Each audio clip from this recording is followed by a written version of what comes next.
Untuk mengetahui apa saja agenda DPR hari ini, kita akan bergabung dengan jurnalis Kompas TV Zefanya Situmorang dan juru kamera Roy Ilman di gedung DPR. Selamat siang Zefanya, deadline tuntutan 17+8 sudah lewat di hari Jumat kemarin. Dan anggota DPR kembali beraktivitas pada hari ini. Menggelar rapat kerja. Apa saja yang jadi agenda DPR hari ini dan bagaimana sikap anggota DPR atas tuntutan rakyat yang masih belum terpenuhi?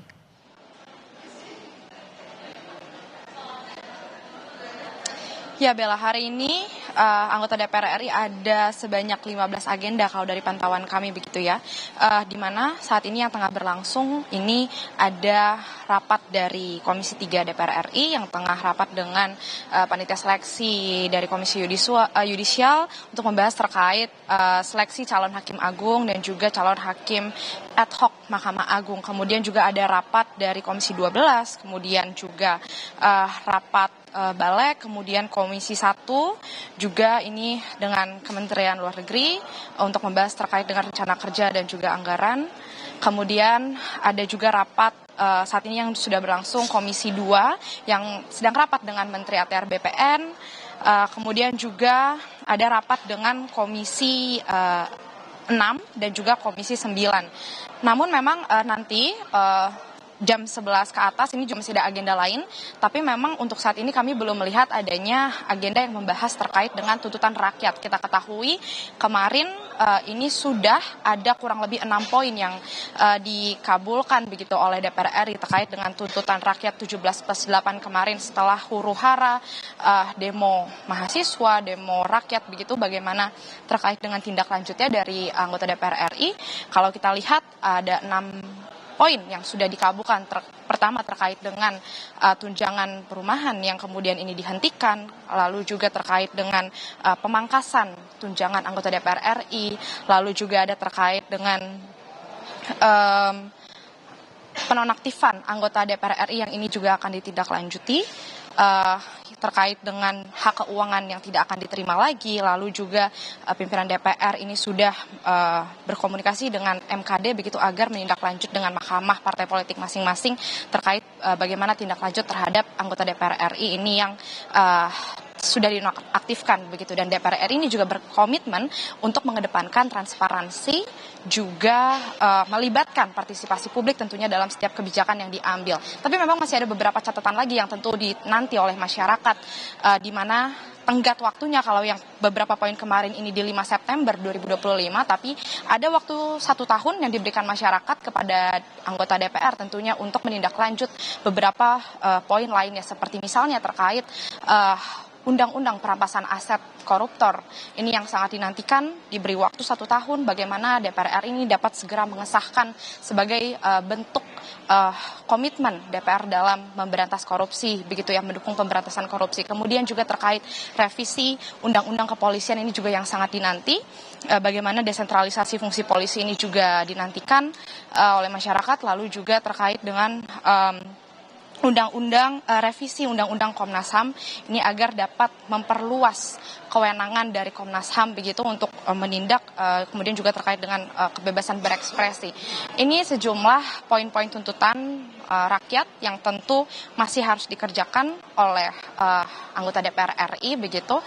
Namun kalau pada agenda rapat hari ini kami lihat beberapa agendanya ini belum ada yang membahas terkait beberapa poin tersebut, tapi kita nantikan karena memang saat ini tenggat waktunya diberikan 1 tahun begitu ya, nanti hingga 31 Agustus 2026. Tentu kita akan nantikan, Bella, saat ini yang jelas yang sedang berlangsung ada rapat dari Komisi 3, kemudian Komisi 6, Komisi 9, Komisi 12 tadi yang tengah membahas beberapa agenda terkait. Demikian Bella yang bisa kami sampaikan, nanti akan kami beritakan lagi apa yang menjadi agenda anggota DPR RI pada hari ini.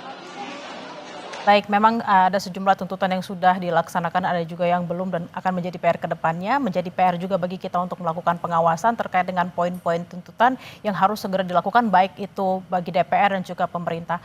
Terima kasih atas laporan Anda, jurnalis Kompas TV Zefanya Situmorang dan Roy Ilman langsung dari DPR. Selamat bertugas kembali. Saudara, seminggu berlalu sejak kampanye 17+8 tuntutan rakyat disuarakan publik melalui media sosial. Baik DPR dan pemerintah sudah mulai merespons dengan mengeluarkan kebijakan. Mampukah DPR dan pemerintah memenuhi dan mengabulkan semuanya? Berikut cuplikan dialog Tio Ardianto dengan Ketua BMKM UGM dan Ahmad Doli Kurnia, anggota DPR dari fraksi Golkar. Dari mahasiswa sendiri ataupun teman-teman mahasiswa, elemen masyarakat yang mengeluarkan tuntutan terkait 17+8 ini. Dari 17 tuntutan yang disampaikan berdasarkan waktu 1 pekan, yang itu adalah jangka pendek, hanya 3 yang kemudian dipenuhi, dan itu pun berdasarkan satu sektor, yaitu dari DPR. Ya. Untuk yang Polri, TNI, Kementerian, dan Presiden, belum sama sekali ada yang dipenuhi. Ya. Maka kalau kita bicara ini sebagai tugas dari rakyat kepada pemerintah sekaligus DPR, maka 3 dari 17 itu nilainya nggak sampai 20 dari 100. Dan yang harus diingat adalah bahwa yang dituntut itu tidak hanya DPR, tapi juga Presiden, Kementerian terkait ekonomi, TNI, dan Polri. Nah, pertanyaan dasarnya adalah, kalau dalam 1 pekan untuk tuntutan yang jangka pendek saja itu tidak mampu untuk dipenuhi, bagaimana mungkin rakyat harus bisa percaya bahwa yang jangka panjang juga akan dipenuhi? Oke. Nah, logika yang sering diberlakukan oleh pemerintah di dalam menanggapi isu-isu dan permintaan dari rakyat adalah logika kekuasaan, bukan logika kepemimpinan.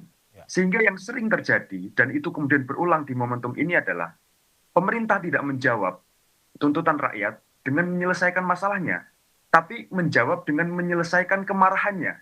Sehingga sebenarnya kalau bicara puas dan tidak puas, bagi saya ini biasa saja. Tugas DPR memang harus memenuhi keinginan rakyat sebagai yang diwakilinya di dalam parlemen. Iya, itu kan sebetulnya bagian dari tuntutan yang disampaikan ya, dari 17+8 itu. Ya. Jadi nggak mesti harus 3, nggak harus mesti 5 atau 6 gitu. Bahkan sebetulnya mungkin harusnya lebih dari itu, sesuai dengan apa yang menjadi ekspektasi atau harapan dari masyarakat Indonesia. Dan saya kira saya setuju apa yang disampaikan oleh Adinda Tio ini, bahwa memang ini bukan soal puas nggak puas ya. Ya. Dan memang harus nggak puas. Adik-adik mahasiswa harus kemudian bisa mengawal semua tuntutan itu dan semua persoalan yang memang selama ini mungkin dianggap belum selesai gitu. Dan memang itu tugas kami. Jadi kami tidak punya pretensi waktu itu untuk hanya sekedar membuat semua tuntutan itu kami jawab dan kemudian yang menuntut jadi puas gitu. Oke, saya ke Mas Kunto. Mas Kunto, bagaimana Anda melihat bahwa hingga sampai saat ini tenggatnya 5 September kemarin, tetapi baru DPR yang memberikan jawaban terkait dengan tuntutan tersebut? Menurut saya ya kita bisa lihat political will kan dari sini, bahwa perubahan yang kita harapkan seperti kata Tio tadi, perubahannya harusnya sistemik, bukan jadi seperti kita ngobatin panasnya aja tapi kita nggak mengobati akar masalah atau akar penyakitnya kan gitu. Salah satu yang penting memang political will, dan dari sini kan kita lihat kan dari sepekan kemarin DPR lah yang punya political will yang bagus gitu. Tapi juga yang jadi masalah adalah sebenarnya kan DPR itu bertumpu pada pondasi partai politik. Ya. Dan reformasi partai politik ini sebenarnya yang kita perlu dorong lebih keras lagi, lebih kencang lagi, karena kan pada akhirnya kalau yang hanya DPR yang berubah atau punya political will tapi induknya atau dasarnya nggak punya political will yang kuat, ini akan jadi bermasalah nantinya gitu. Iya, pertama saya kira kan kita juga bisa melihat ya, kalau dari konteksnya bicara tentang political will, pemerintah khususnya Pak Presiden Prabowo kan juga sudah menunjukkan itu ya. Artinya dengan Pak Presiden memberikan respons ya terhadap tuntutan 17+8 itu adalah bentuk dari political will. Dan kalau kita kemudian telusuri juga apa yang dilakukan ya setelah itu, baik itu di level pemerintah dan di DPR ya. Saya juga mendapat informasi misalnya dari kawan-kawan yang di kabinet, terutama ketua umum kami. Ya, tadi juga sudah sekilas diberitakan bagaimana Menko Perekonomian, Menko Hukum itu menjelaskan apa yang kemudian instruksi presiden terhadap jajaran di kabinetnya, ya. Itu sebetulnya sudah bentuk sesuatu komitmen atau political will yang dikerjakan. Sebagai pemimpin tertinggi dari Republik, Presiden Prabowo harus punya kemerdekaan untuk melakukan kehendak Ya. dalam konteks memenuhi kebutuhan publik. Ya. Nah, hari ini kehendak itu diuji, kemerdekaan itu diuji, dan kita melihat bahwa sebenarnya Presiden Prabowo itu tidak punya kehendak untuk melakukan apa yang dibutuhkan publik secara merdeka. Karena kalau dia punya kemerdekaan itu, harusnya tidak lama dia dalam membuat keputusan. Nah, ini kita juga mengindikasikan bahwa ada kasakusuk politik, ada perselingkuhan politik di belakang dari seluruh yang bisa publik lihat, yang menahan diri Prabowo untuk bisa membuat keputusan-keputusan yang pro terhadap rakyat.